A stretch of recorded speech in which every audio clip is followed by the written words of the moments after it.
기쁜 성탄절을 맞이해서 하나님의 탄생과 또 하나님이 우리에게 허락하신 선물 예수 그리스도의 그 사랑이 이 시간에 우리에게 넘치기를 축원합니다. 옛말에 김병에 효자 없다라는 말이 있습니다. 아무리 효자라고 하더라도 부모님 병간호가 오래 지속되어지다 보면은 효심을 계속 유지하기가 어렵다라는 거죠. 그 개인적으로도 효심을 유지하기가 어렵지만은 형제들 간의 그 우애도 깨어지기가 쉽습니다. 그래서 이 부모님 병간호 때문에 서로 다툼이 일어나고 또 분쟁이 일어나는 여러 가지 사건들을 보게 됩니다. 코로나가 2년 이상 장기화되면서 사람들이 또 많이 지쳐 있습니다. 처음 코로나가 터졌을 때에는 사람들이 서로 격려하고 빨리 끝날 것이다, 힘내면 우리가 코로나 극복할 수 있다라고 하면서 그랬던 시간들이 있었습니다. 그런데 점차 코로나가 오래 지속되어지고 확진자가 많아지고 하다 보니까 시선들이 서로 따가워지고 가까이 하기가 어려워지고, 그리고 특히 종교활동에 대해서 제재를 많이 가하고 눈치를 보게 되는 그런 사건들이 벌어지게 됐습니다. 이런 두려움과 걱정, 서로 간에 안정을 찾지 못하는 이런 모습들, 이런 불안의 요소들이 팽배해져 가는 가운데 우리는 어떻게 하면 안정을 찾고 어떻게 하면 평안을 유지할 수 있을까요? 우리가 이 세상 가운데서 우리는 어떤 모습으로 살아가야 될 것인가? 모든 사람들이 불안해한다 할지라도 하나님의 자녀는 달라야 됩니다. 하나님의 자녀는 평안을 유지할 수 있어야 되고요. 하나님의 자녀는 모든 불안 가운데서도 언제나 늘 마음의 안정을 찾을 수가 있어야 됩니다. 어떻게 그럴 수가 있을까? 바로 평화의 왕 예수 그리스도가 계시기 때문입니다. 오늘 성탄절은 바로 우리에게 평안을 주러 오신 예수님, 우리에게 생명을 주러 오신 예수님, 그 예수님이 탄생하신 날입니다. 오늘 말씀의 그 내용은 바로 2000년 전에 예수님께서 베들레헴에 오셨을 때에 처음 예수님을 목격했던 목자들에게 천사들이 나타나서 소식을 전하는 그런 내용입니다. 예수님은 동정녀 마리아의 몸에 초라한 모습으로 그 구유에서 그렇게 태어나십니다. 그런 가운데 이 목자들에게 천군과 천사가 나타나서 이 소식을 전하는데 그 찬양하는 내용이 오늘의 내용입니다. 천사들은 어떤 내용을 우리에게 전하고 있었던 것인지, 또 우리는 이 천사들과 함께 우리가 찬양하고 경배해야 될 내용은 무엇인지 우리가 함께 살펴봤으면 합니다. 천사들의 찬양의 내용을 살펴보면 크게 두 가지로 나눌 수가 있습니다. 첫 번째로는 하나님께 영광을 돌리는 내용입니다. 14절에 보면 이렇게 이야기를 합니다. 지극히 높은 곳에서는 하나님께 영광이요. 지극히 높은 곳이라는 것은 가장 높은 곳, 천국을 이야기합니다. 천국에서는 예수님의 탄생 소식이 들려올 때에 천군과 천사와 모든 영적인 존재들이 하나님을 찬양하며 영광을 돌렸다라는 거예요. 이 예수님께서는 이 땅에 우리를 위해서 죽어주러 오신 겁니다. 생명을 바치러 오신 예수님. 그 예수님을 보면서 어떻게 하나님께서는 영광을 받으실 수가 있을까? 이 영광이라는 것은 찬양과 경배를 이야기합니다. 그 아들이 죽어주러 가는데, 아들이 전쟁터에 나가서 죽을 그런 처지에 놓여 있는데 아버지가 그것을 보면서 기뻐할 수 있을까요? 만약에 왕이 그 아들이 시골에 거지의 모습으로 당분간 살러 간다라고 한다면 그 모습을 보면서 기뻐할 아버지가 있을까요? 그런데 이 예수님께서 이 땅에 오실 때에 하나님은 영광을 받으셨다라는 겁니다. 왜 그러셨을까? 어떻게 하나님은 이 아들을 이 땅에 보내시면서 영광을 받으실 수가 있을까? 그것은 예수님의 탄생은 하나님이 계획하셨던 것이기 때문에 그렇습니다. 창세기 3장에 보면은 아담과 하와가 범죄를 해서 에덴 동산에서 쫓겨나게 됩니다. 그 쫓겨나기 전에 하나님 앞에 벌을 받는 그런 대목을 보면은 그곳에서 3장 15절에 보면 뱀에게 저주를 받을 때 여자의 후손이 뱀의 머리를 상하게 한다라는 그런 내용이 있습니다. 이것을 원복음이라고 얘기하는데 유대인들은 이 말씀을 읽으면서 도대체 무슨 말씀인지 이해를 하지 못했습니다. 여자의 후손이 과연 누구이고 여자의 후손이 어떻게 뱀의 머리를 상하게 할 것인가, 사단의 머리를 어떻게 상하게 할 것인가, 이 내용에 대해서 설명을 할 수가 없었어요. 그냥 추측만 하고 여자의 후손 어떤 분인가가 오실 것인가 라는 그런 추측만 할 뿐이었어요. 그런데 이사야서에 보면은 한 아들을 우리에게 주신 바 되었다. 그리고 그 아들이 그 처녀의 몸에서 태어나고 그 아들은 임마누엘이라 할 것이다 라고 얘기를 합니다. 임마누엘, 메시아의 탄생이 선포되어졌을 때 그 창세기에 기록된 말씀들이 풀려지기 시작했어요. 바로 예수님은 그 하나님의 계획 아래 이 땅에 오셨다라는 겁니다. 모든 인류가 죄 가운데서 하나님을 떠나고 죄를 짓고 있는 가운데서 하나님께서는 구원의 계획으로서 그 아들을 보내셨다라는 거예요. 그 계획이 성취되어진 것이 바로 예수님의 동정녀 탄생입니다. 그렇기 때문에 하나님은 그 오랫동안 계획하셨고 준비하셨던 그 사건, 이 구원 사건이, 구원의 역사가 이루어진 이 순간을 보면서 하나님은 영광을 받으실 수밖에 없었다라는 거예요. 또 한 가지 하나님은 이 영광을 받으실 수 있었던 것은 예수님 그 자체만으로도 영광을 받으셨습니다. 당신의 아들이 자신의 그 소원, 하나님의 그 소원을 이루기 위해서 이 땅에 오셨는데 얼마나 듬직하고 얼마나 기쁘겠습니까? 그래서 예수님께서 그 공생애를 시작하실 때 30세에 공생애를 시작하시기 전에 세례 요한에게 세례를 받습니다. 그때 하늘에서 음성이 들립니다. 이는 내 사랑하는 아들이요 내 기뻐하는 자다. 하나님께서 이 예수님이 이제 공생애를 시작하시는 그 모습을 보면서 너무너무 기뻐하시고 영광을 받으신 거예요. 이 땅에 하늘에서 이 땅에 오실 때도 영광을 받으셨고 또 공생애를 시작하시고 하나님의 사역을 하실 때에도 기뻐하셨습니다. 세상에 그 누구도 영광을 돌리지 않는다 할지라도 하나님은 예수님 그 자체만으로도, 예수님 그 아들을 보는 것만으로도 기뻐하시고 영광을 받으시는 분입니다. 우리는 예수님으로 인해서 직접적으로 하나님의 그 특혜를 입은 사람입니다. 우리는 하나님의 자녀가 되었고 하나님의 백성이 됨으로 인해서 우리는 그 축복을 받은, 하나님의 은혜를 받은 사람들입니다. 그러면 우리는 어떻게 해야 될까요? 천사가 하나님께 영광을 돌리라고 했습니다. 천사들은 하나님께 영광을 돌렸습니다.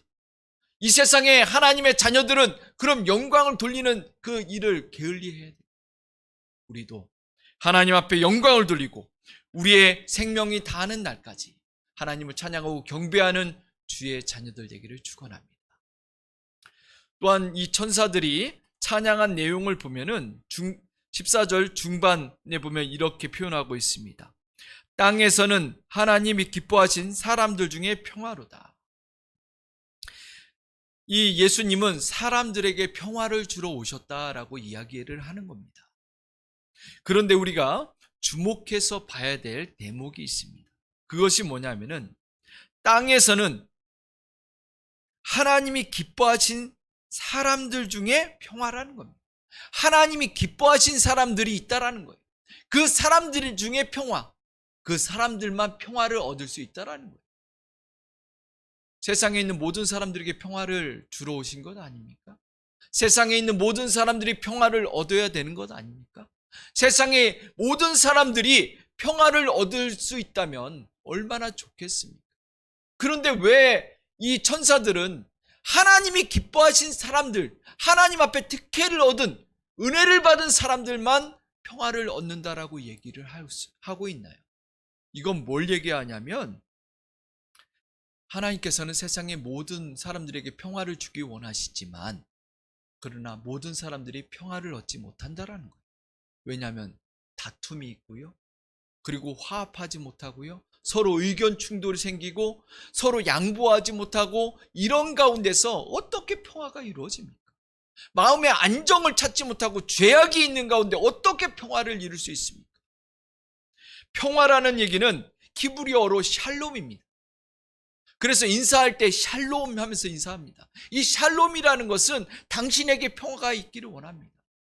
당신에게는 평화가 있습니까? 라는 거예요. 당신이 나에게 올 때 평화를 가지고 왔습니까? 샬롬입니까? 라고 얘기를 하는 거예요. 이 샬롬이라는 것은 그냥 주어지지 않습니다. 샬롬은 반드시 그 마음의 안정을 찾아야지만 그 샬롬이 주어집니다. 이 마음의 안정은 그냥 찾을 수가 있는 것이 아니에요. 하나님과의 관계를 통해서만 맺어질 수가 있습니다. 바로 아담이 에덴 동산에 있을 때 샬롬을 가지고 있었습니다. 마음의 평화를 가지고 있었습니다. 왜냐? 하나님과 대화를 했고요, 하나님과 함께 거닐었고요, 그곳에서는 어떤 걱정도 두려움도 그리고 어떤 문제도 없었습니다. 늘 하나님과 함께함으로 인해서 평안이 그의 마음 가운데 자리 잡고 있었어요. 그게 바로 샬롬입니다. 우리 마음 가운데는 샬롬이 있습니까? 우리 마음 가운데는 안정이 있고, 그리고 평안이 있고, 두려움이 없고, 걱정, 불안, 이 모든 것들을 다 떨쳐버리고 살아가고 있습니까? 하나님과의 관계가 깨어졌을 때, 죄가 이 세상에 들어왔을 때 아담의 그 심령에는 샬롬이 사라졌습니다. 평안이 사라졌어요. 불안했습니다. 그래서 그의 마음 가운데서는 하나님을 두려워했고요, 하나님을 피해서 숨었습니다. 왜냐? 샬롬이 사라졌기 때문에. 그렇다면 그 아담 혼자만의 샬롬이 사라졌을까요? 하와는 샬롬이 계속 있었을까요? 사람과의 관계는 어땠을까요? 아담과 하와가 죄를 짓고 난 다음에 싸웠을까, 안 싸웠을까? 부부싸움이 언제부터 이루어졌을까요? 아담과 하와가 이 선악과를 따먹자마자 그 다음부터 싸우기 시작했습니다. 그것이 나타나는 것이 하나님께서 아담에게 얘기합니다. 왜 선악과를 따먹었느냐? 하와가 져서 따먹었습니다. 핑계를 댑니다. 책임 전가를 해. 이거는 뭐냐면 싸움의 징조예요. 싸움에 벌써 이게 갈라졌다라는 거예요. 그 전에는 어땠습니까? 이는 뼈 중에 뼈요 살 중에 살이다라고 해서 얼마나 사랑했습니까? 그런데 이미 갈라졌다라는 거예요. 싸우기 시작했다라는 거예요. 샬롬이 사라지면, 하나님의 평화가 사라지면 싸울 수밖에 없는 겁니다. 이 싸움의 마지막은 뭡니까? 이 가벨과 그리고 가인과 아벨이 바로 서로 다투면서 그 가인 형이 아벨을 죽이는 그런 엄청난 사건이 벌써 전쟁이지. 세상 사람들은 하나님의 평화를 주기 원하지만 그 가운데 죄가 있다면 그 죄로 인해서 그 평화는 사라지는 겁니다. 샬롬이 존재할 수가 없어요. 그러나 예수님이 이 땅에 오신 것은 우리에게 평화를 주러 오셨습니다. 하나님의 사랑을 입은 자, 하나님을 만나고 예수 그리스도를 통해서 죄 용서함을 받고 구원받은 백성들, 그들의 마음 가운데는 다시 한번 샬롬이 존재합니다. 평화가 자리 잡기 시작합니다. 그로 인해서 우리에게 마음의 불안과 걱정이 사라지고 안정을 찾게 되고, 그로 인해서 우리는 샬롬을 가진 자가 세상 사람들에게 나아갈 수 있고요, 샬롬을 나눠줄 수 있는 겁니다. 평화를 나눠줄 수 있는 거예요. 예수님이 계신 곳에는 언제나 평화가 있었어요. 예수님이 계신 곳에는 언제나 안정이 있었습니다. 왜냐? 하나님과 우리의 사이, 갈라졌던 그 사이를, 다리를 이어주기 위해서 오신 분이고, 원수였던 그 관계를 회복시켜주러 오신 분입니다. 그래서 예수님께서 가시는 곳에는 늘 평안이 있었는데 병자들을 고쳐주실 때에도 두렵잖아요. 이 병이 고쳐질까 안 고쳐질까, 정말 나을까 안 나을까 두려워하는 그 사람들에게 안심하라, 그러면서 너의 믿음이 너를 구원하였느니라, 안심하라 하면서 그의 마음 가운데 평안을 심어줬습니다. 풍랑으로 인하여 두려워하던 제자들, 노를 저어서 가는 가운데 예수님이 물 위로 걸어오십니다. 두려워하면서 유령인가 해서 무서워할 때에 안심하라, 내니 두려워 말라. 불안해하는 그 제자들에게도 평안을 심어주는 예수님. 불안과 걱정이 있습니까? 염려가 있습니까? 세상에 여러 가지 안정을 찾지 못하는 모습들이 있습니까? 예수님께서 우리에게 찾아오신다면 우리에겐 반드시 평안이 주어집니다. 부활하신 예수님이 제일 먼저 제자들에게 인사한 것이 뭐냐면 샬롬입니다. 내가 너에게 평안을 주노라. 주님께서는 우리에게 평안을 주러 오셨습니다. 평안을 얻은 자, 하나님의 기뻐하심, 구원과 은혜를 받은 자는 진정 우리에게 평안이 있습니다.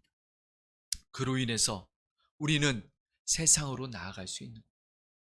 그러나 하나님과의 관계, 이 예수 그리스도를 잃어버리고 하나님과의 관계가 끊어지는 순간 우리는 평안을 잃어버려요. 이 평안을 잃지 않는 주의 자녀들에게 바랍니다. 하나님과의 관계를 계속 유지해 나가시길 바랍니다. 늘 마음의 안정을 찾고 두려움을 물리치고 진정한 평안을 얻은 자, 하나님의 기뻐하심을 입은 그 믿음의 백성으로서의 삶을 잃지 않기를 축원합니다. 은총을 받은 자들이여, 하나님의 백성으로서의 삶을 누리시길 바랍니다. 평안을 누리시길 바랍니다. 하나님의 자녀로서 영원토록 주님이 오시는 그날까지 승리하시기를 축원합니다. 이 세상에 많은 사람들에게 다툼이 있고 두려움이 있고 걱정이 있고 전쟁이 있습니다. 그들에게 어떻게 평안이 주어질까요? 예수 믿는 사람들이 많아져야 된다는 겁니다. 진정 하나님의 백성들이 그들에게 사랑을 전하고 그들도 주님 앞에 돌아오게 할 때에, 그들이 주님 앞에 돌아올 때에 평화가 이루어지는 겁니다. 크리스마스의 기적이라는 그 영화가 있습니다. 2차 세계대전 때에 실제적으로 있었던 그 사건을 다룬 영화입니다. 서로 독일군과 그리고 연합군이 싸우는 가운데 그 크리스마스가 되어졌어요. 그러니까 누군가가 거기에서 하모니카로 연주를 해요. 캐롤을 연주를 하니까 그 소리를 들으면서 사람들이 총을 쏘던 그 총소리가 그칩니다.